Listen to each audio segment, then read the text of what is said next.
The difference between my shower concerts and Kristen's concerts is she actually has the vocals to back it up. Today, I'm talking with singer Kristin about what life actually looks like behind the performances, the assumptions people make about musicians, and the reality of pursuing a creative career. I'm going to toss it over to Kristin really quick just so she can give you a little introduction of who she is. Oh, thank you, Annie, and thank you for having me. My name is Kristin Trotta. I'm a singer, songwriter, musician who had like little girl dreams of this since I was like 5 years old, and basically just would not stop singing to the point where my parents realized that they should probably get me lessons or they would just be further annoyed by everything I was doing. That was a really smart idea, but I always wanted to play piano. I always wanted to sing. Every time I saw someone do that, I was like, that's what I want to do. It was a little hard for me as a teenager and going into college. I think I was a little overwhelmed and didn't realize what I was in for. But I moved to New York and I think it was meant to be. I'm getting married in October. I met my fiance here, who is a DJ. So I feel like it took some time, but I finally kind of got into a place where I was able to pursue it more full time. So basically, starting from 2017, I was invited to join a cover band. I was doing more music. I started writing music based on my ex boyfriend, who was a terrible boyfriend, but really inspired me to write some great songs that my dad actually plays saxophone on. And then from 2020 on, when I kind of left my day job, I started just kind of pushing to do it more full time. And it definitely takes some time. I feel like people have assumptions when it comes to that, where you either make it or you don't. But in this business, you can actually be successful. You're just not famous. And I realize more and more that I just want to be successful, not necessarily famous. So, flash forward to now, I do music full time. I also do watch animals because I think it's fun. So sometimes, if you're one of my students, you'll see me on a Zoom call with like two cats in the background saying hi to you. And I couldn't be happier in terms of what I do now. Just a friendly reminder, I'm not a therapist, psychologist, or expert in human behavior. This is a judgment-free assumption checking zone. Take what resonates and leave the rest. I love that for you. And that's Mhm. like, I just learned so much about you, even in that little Mhm. introduction there. So that's so cool.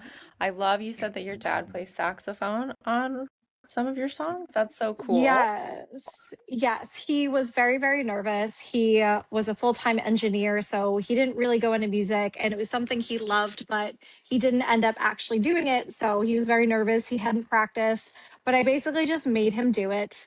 He did like a really awesome solo, like when I came to visit him for Thanksgiving, and basically just told him, okay, this is your solo, and added it to the album. And he learned to love it. But yeah, he has been playing since he was younger. He played with some jazz artists. He actually played a lot with jazz artists, like more full time when he was 12 than he does now. And he wasn't sure about the lifestyle. So he ended up becoming an engineer. That is so interesting. Very, very Mhm. cool. You never Yeah. know sometimes when you meet Yeah, people like what they've done in their life. That's very cool. When definitely. did you realize that singing was more than just a hobby? Was there a specific moment or more like of a gradual change? That's a good question. I feel like it was gradual as much as I loved it, because I feel like there's so many misconceptions surrounding that. Like I said previously, people think you have to be famous, you have to be at the right place at the right time. But the way things are now are not the way they were 50 years ago. So for me, I realized that I could do it the more I realized what it was like out there. And I think moving to New York helped with that. So while it was still gradual, there was definitely like kind of a peak of, oh, people are doing this for a living. I can actually make this happen. Very cool. Who were some of your biggest musical influences growing up? So I feel like it's very convoluted, because if I like a song, then I'm just like, yes, this is me. But if you listen to my playlist, it's like all over the place, to the point where like if you hit shuffle, people will be like, I don't know what's going on with you. Um, But I will say, like, I loved 60s music growing up because my parents had a playlist that they would play in the car and road trips. So there's a lot of stuff in there. Sam Cooke, for example, Aretha Franklin was a really big influence for me.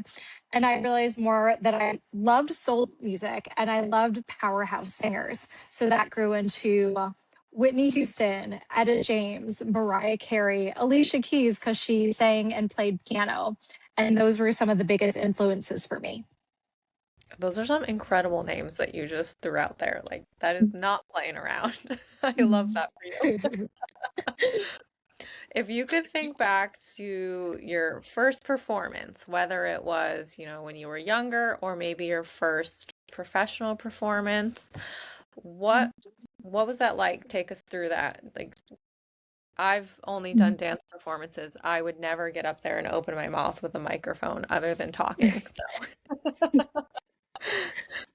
Girl, I'm like the opposite. I took dance, but dance was never my forte.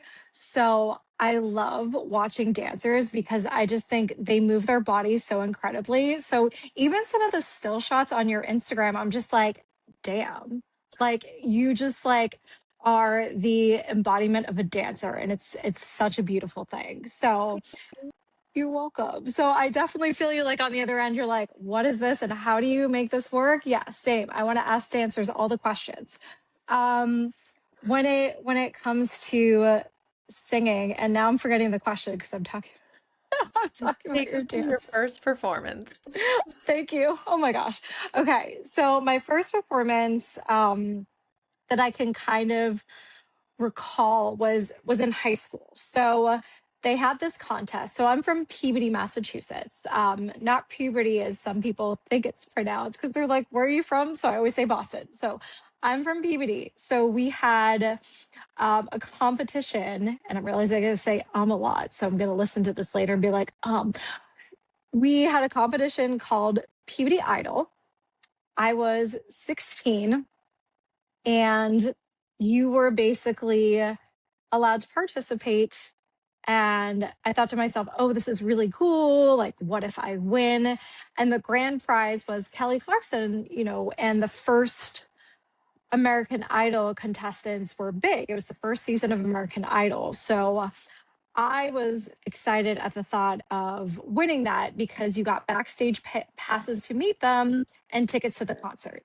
Now, the funny thing about the tickets to the concert is that that was done by our school. So they weren't very good seats, but the backstage passes were done by the local radio station. So I just remember being so excited to play and sing because I love to do so.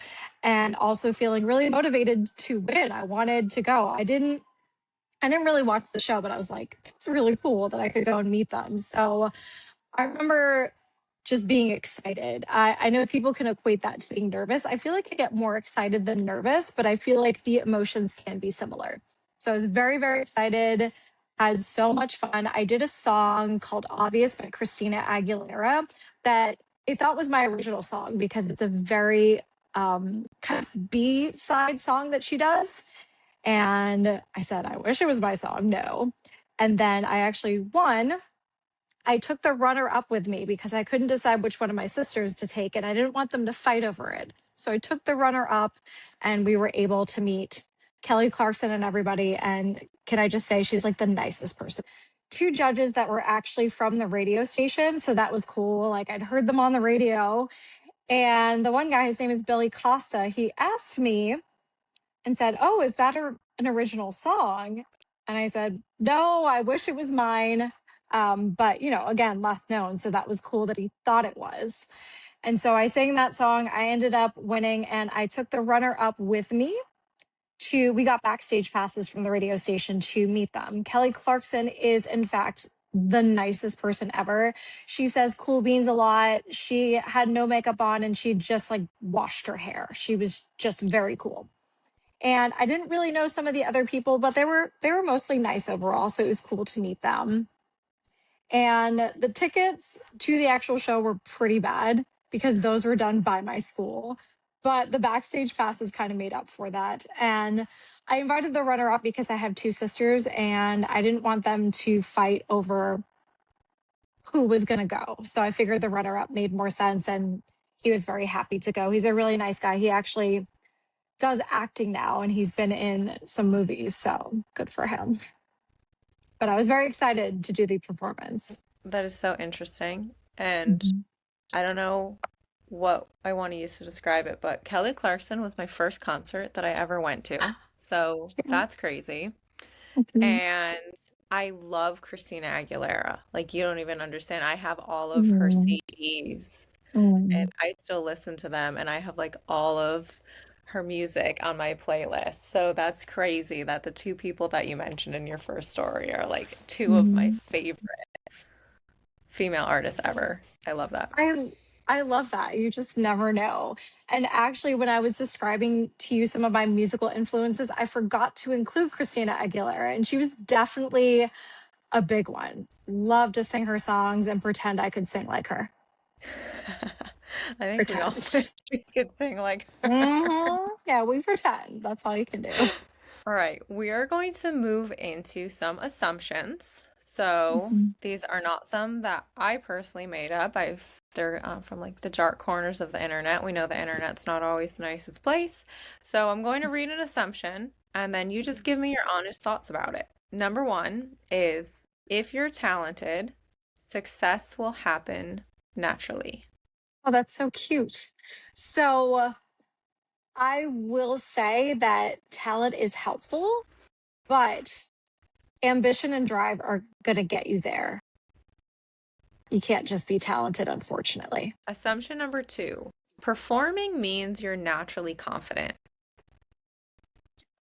That is definitely a big assumption because most performers I find are actually not as confident, quiet, and people will be surprised at what they hear from them when they sing. I'm definitely one of those people. I feel like if I could sing everything, I would be so comfortable having conversations with people. But in everyday life, I'm a super introvert and I love my introverted bubble.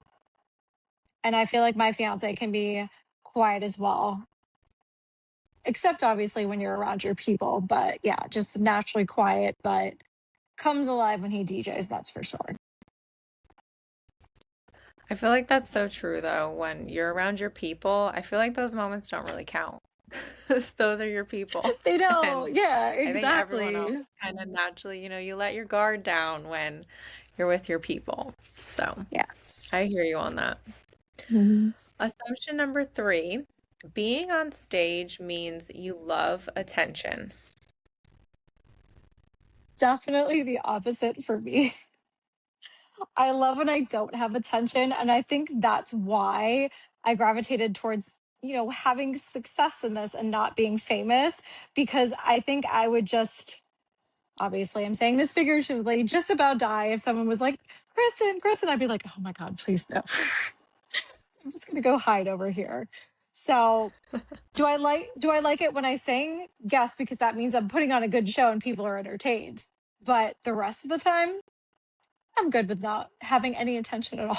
Up next, musicians spend all day making music. Okay. I wish that was the case. And I think some people have that. I have not created a song in a couple of years. And sometimes you get so busy that you can't even practice your instrument, and the practice is your show. But definitely grateful to be busy. So I can't complain there. I feel like this next assumption is going to be relatable for pretty much any career. Rejection means you're not good enough. Oh, yeah. That is definitely relatable for pretty much anything. It definitely never means that. And it just means that was not the right opportunity. And that's all. And your opportunity is out there. And the last one is musicians are always inspired. Definitely not. I want to be inspired. I think it's the same thing as motivation. You have to kind of start for the inspiration to hit you. You have to start for motivation to hit you. It's not always there. I hear you on that. And I mean, I feel that's Mm, relatable as a dancer as well, because when we are yeah. given a piece of music, and sometimes it's music and we're like, oh, this is so easy. And then sometimes Mhm. it's a song and you're like, I don't know what to do with this. And then Yes. we kind of have no choice but to find inspiration from somewhere, whether it's something in the Mhm. song or maybe like a storyline we think of that might match the song. Yes. Because you can still feel it, but it hasn't connected with you yet. If we move into your life behind the microphone, what does a normal day look like for you? Because you obviously, I see on your social media, you're a singer, you're always posting about different events that you're going to be singing at. I'm assuming you don't post all of them, that there's probably more other than what you're posting. So, what does a normal day look like for you, including your career as a musician? So, the first secret I'll let you in on is that when you think singers, sometimes you think, oh, energy, singing all the time, hyped up for the show. No, I'm asleep. I'm asleep, resting my energy, especially the older I get, to make sure that I have the energy for the day. And part of that is I don't drink coffee. I love to sleep at least 10 hours a day. I have confided in other singer friends about this phenomenon and find that a lot of them do sleep this long as well. And so that's the biggest thing for me is getting my 10 hours. I'm also a night owl, so I go to bed around 1. I get up around 11, which my younger self or anyone in the corporate world would be like, you're ridiculous. You have to go to your 9 to 5. I am very grateful that I no longer have a 9 to 5. I don't think it suited me. So I get up around 11. I work out. I have my first meal. And typically, if I have any students, they start a little bit later than that. Most of them are in the evening. So during the week, I teach a lot. And I'm very grateful for my students. I have some really, really great students. So most of them are virtual or come to me. And typically, I'm ending between 7 or 8, snack in between, food. And then I kind of wind down, send lesson plans. So that's weekly. And then on days that I have shows, I pretty much sleep as long as I can. I'm in my pajamas as long as I can be, completely just resting and trying to use as little energy as possible. And then I use all the energy I can, I guess, a bit, and then sleep, eat, sleep, and repeat. And I think one day I'm gonna have to look at your schedule that you post and come in and check out one of your concerts because I think that would be really fun to come and check it out. I would love to meet you in person. Also, I feel like I've met so many amazing people on here. And not that I don't have amazing people in my life, but it's so interesting how you just connect because you have similar things in your profile and, similar mentalities, and how I've basically gotten so many amazing friendships just from social media. So I would love that. I think it'd be so cool to meet you in person. If you're doing any dancing things, I need to know about that too, girl. Let's go. I will share that. I'm still currently looking for a dance Yay. partner, so we'll see. But yes, Yes. absolutely. Mhm. What is the part of performing that you enjoy the most? The singing. Singing just makes me very happy. I can't stop. If one of those artists that I mentioned comes on the radio, I will be singing the full song. And Anthony, my fiance, has just come to love and appreciate that. So he'll just be like, oh, it's Kelly Clarkson. I'm like, I know. I'm going to sing this whole song. That's so fun. Your car must be like a literal concert because mine is one of those where when the music, if it looked like I get interrupted by a phone call, like everybody wishes they weren't in the car because it only sounded good because you could barely hear me and mostly hear the radio. Oh, I think there's something to singing along with your favorite songs, though. Like, even if your voice isn't perfect, like, you're emitting like the essence of that singer and how happy the songs make you. So that in itself is beautiful.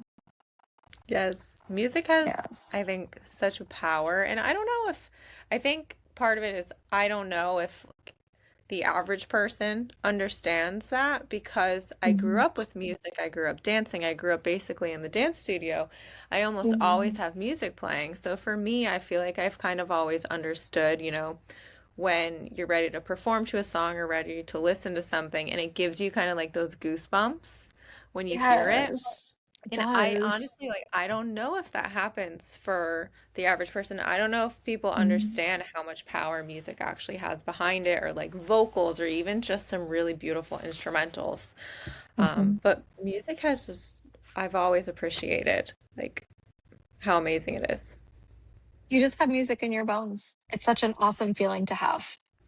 Do you think that there are some dreams that are kind of planted in our heads, or like we can kind of just feel it, like we can't forget about it because they're there for a reason? Absolutely. I think it's literally just part of your being.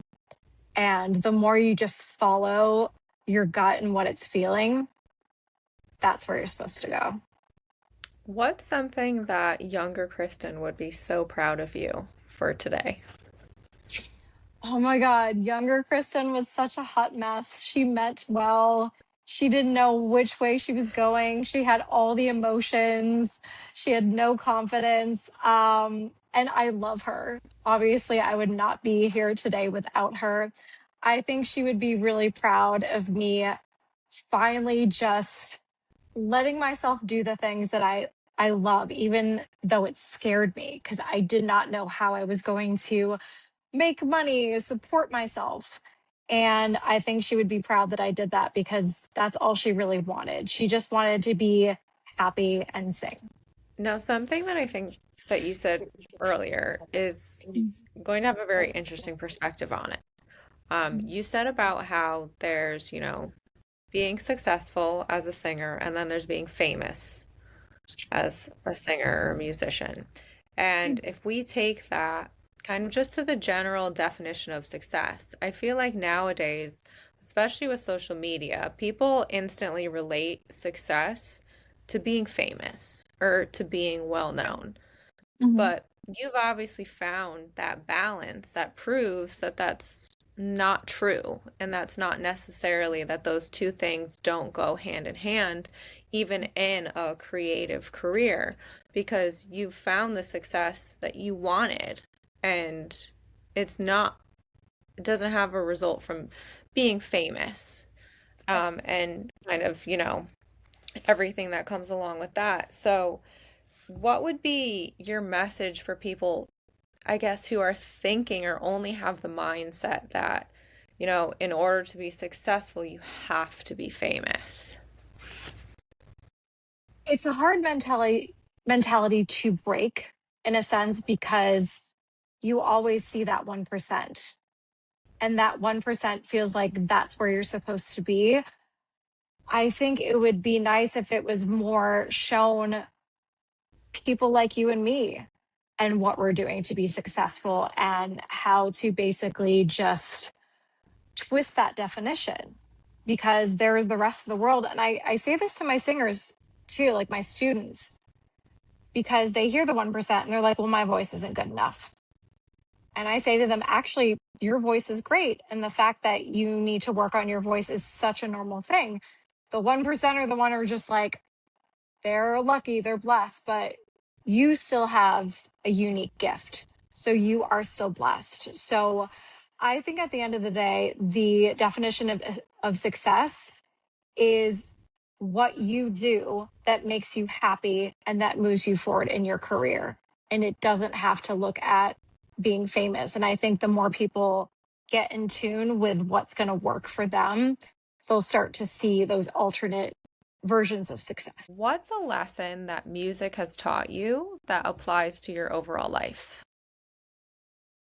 I think music has taught me to just be really in tune with myself and others.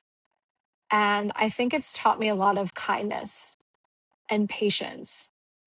I think it's just something that makes me so happy and grounded that it helps me in other relationships in my life. What's one thing you wish people understood about pursuing a dream? I think the biggest thing is to have patience because it does take time and work. And no dream happens overnight.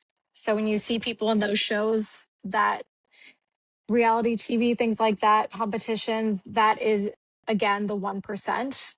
So if you really have that dream and you want to make it happen, you just got to keep pushing at it and understand that it is going to take time and there's going to be obstacles. But when you get uncomfortable, that's when you know you're getting close. I can totally relate to that about being uncomfortable. Oh. Yeah. What do you hope people feel when they hear your music? Good question. So I still just have the one album. I do have more songs that I have worked on. I hope that they feel inspired if music is something that they want to pursue, if something creative is what they want to pursue. And I hope for anyone who is going through a bad situation with a significant other that you can get through it, that it's going to be hard, but that you can get through it and that you do deserve better. Took me a long time to get there. We're going to go into a little rapid fire. This is so people can get to know you and Mm. know that you are a real human, just like all of us. So we're going Yes. to go through and you can just answer like whatever comes to your mind or whatever you're thinking. So, coffee or tea? Tea. Are you a morning person or a night owl? Night owl. Your favorite artist of all time? Christina Aguilera. What's your favorite song to perform? I Want to Dance with Somebody by Whitney Houston. So fun. What's your favorite season? Fall. Beach or mountains? Beach. What is your current obsession? Chocolate. That's a good one. What's your most used emoji? The happy face emoji. One word that describes performing. Happy place. I said happy place. I know that was 2 words. That's okay. It's so good that that totally counts. What is your dream venue to perform at? Dream place to perform. A stadium would be cool. Just any stadium with lots of people. What's one purchase that you'll defend forever? Anything skincare. We love a good skincare purchase. Yes. What's the last song you listened to? Okay. I don't remember, but the song that just sticks out in my mind is Breakaway by Kelly Clarkson. So good. Love that song. I want to say off the top of my head, that's a Viennese waltz. Oh yeah. Yeah, it is. Dun, dun, dun, dun, dun, If you might have to think about this one too. If your life was a song title, what would it be? dun. I laugh because like I thought of like Dazed and Confused, but that's not really right now. Finding Her Way. All right, we are going to wrap it up with just a few final questions. I think something that we've all gotten a good idea of today from you is that a lot of assumptions about performing and musicians and singers, they're not very accurate and they're definitely not the whole story. So, what's one thing you wish people understood about being a musician? The biggest thing that keeps coming up is understanding that we work a completely different lifestyle and schedule, and we're not available on weekends because we are the party. I think it's very relatable too for performing careers or teaching careers, things like Yes. that. You know, Mhm. people are always like, "Oh, what are you doing on Valentine's Day?" And I'm like, "I'm teaching dance lessons for couples who want to enjoy Valentine's Day." I love that. So I feel like when it comes to performance careers and things like that, you just you don't have the same, not freedom, because we love what we do Yeah. most of the time, but Yeah. you know, right? So Yes. it's not freedom, but I think it's just we don't have the flexibility that other people have to, enjoy a holiday the same way, or, you know, we see things in a different light, I guess, because of performing and things like that. And you're right, like you are the entertainment on a weekend, so you're Yeah. busy. Yes. And honestly, I'd rather be the party than be part of the crowd unless it's like my crowd. I feel a lot more comfortable on stage than, you know, being at the bar. I hear you. Mhm. What's an assumption that people have made about you related to your music career that you just are no longer interested in correcting? No longer interested in correcting. Basically saying, how are you going to make ends meet? I hear you on that one. Mhm. Is there something that you've always like seen yourself growing into? So I don't know how music careers develop or Mhm. what you would do next. Is there like a next step or a dream next step that you're working on or something you've always wanted to do that would be something that you could see yourself moving on to in your music career? I feel like right now I'm pretty happy with where I am musically. I would love to make another album. Where can everyone find your music and follow your journey? So if someone wanted to come and watch one of your shows, where are they going to find that information? So you can find that on my Instagram at Kristin Trotta Sings. I always pin a post to my profile saying where my upcoming shows are. I will also have it for everyone listening in the episode description on Spotify. You'll be able to find the link to her profile. So that way you can give her a follow and learn more about her. Thank you so much to Kristen for being with us here today on another episode of She's Probably Talking to Other Guys. This was so fun having her on, and I'm so excited that you all just got to get to know her a little bit better.